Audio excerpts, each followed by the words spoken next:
Hey guys, welcome to my channel. Today we are unboxing the Panasonic Lumix G9 at end of the 2020. I have bought this with the 12 to 60mm Leica lens. It does come with a new firmware installed with an upgraded autofocus. It has this micro four thirds sensor system which is developing by Panasonic since 2008. The name comes from the sensor's aspect ratio of 4:3.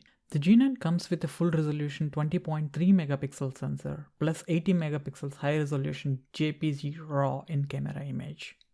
Okay guys, without wasting much time on the specs, let's open the box and see what's there inside. As you can see, when you open the box, the first thing we get to see is the Panasonic advertising their optional accessories that supports the G9. Okay, now we have small text on the left side explaining what does the box contains, and to the right we have couple of manuals. A little more inside, we can see a bubble wrapped Leica lens and also a protective lens hood. If you're wondering what does this lens hood do, it is not just only for the lens protection, it does have far more benefits, which can help in order to block the unwanted light and also adds the image contrast. And you can keep the stray light from entering the lens and also ensures it gets a good clear view of a scene. Now we have here the bubble wrapped Leica lens, which is a 12 to 60mm with a maximum aperture of 2.8. Let me add a little history how Panasonic and Leica partnered together. A long time ago, to boost product competitiveness, both companies had agreed for the partnership to further expand its optical technology and the digital technologies.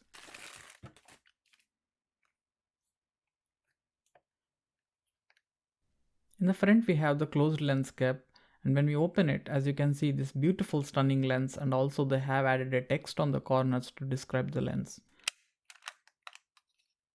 On the back we have the lens rear cap. On the sides of the lens we get a manual or auto switch to turn it on and off. And also we get a power optical image stabilizer switch, which is a technology that Panasonic had incorporated in its Lumix range of cameras to prevent image blur, which typically comes by handshake. Keeping the lens aside, in the other end we have the shoulder strap, which I don't care about, but it's good to have for the safety.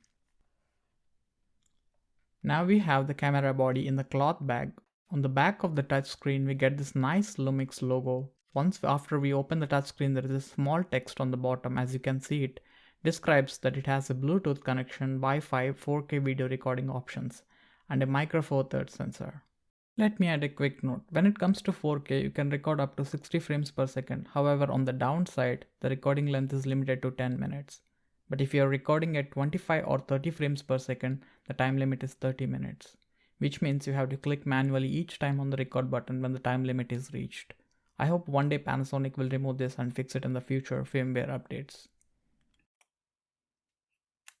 On the bottom down of the camera we have open lock area to insert the battery. On the right side to accommodate we have dual UHS 2 SD card slots for recording and backups.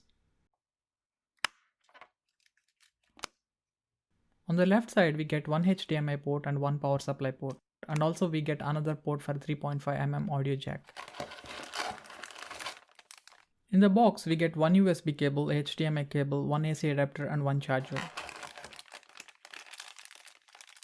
And also includes 1860 mAh battery pack, which can take approximately 400 images.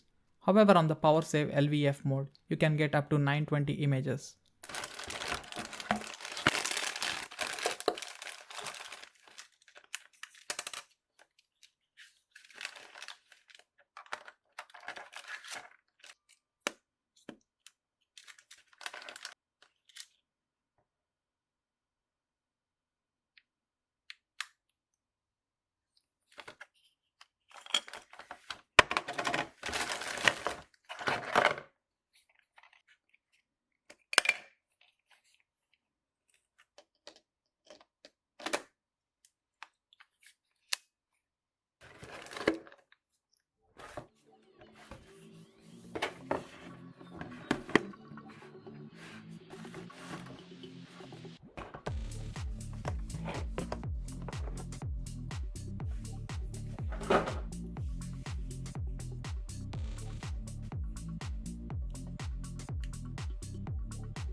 Thank you guys for watching this video. I hope you enjoyed it, and see you soon with another unboxing video.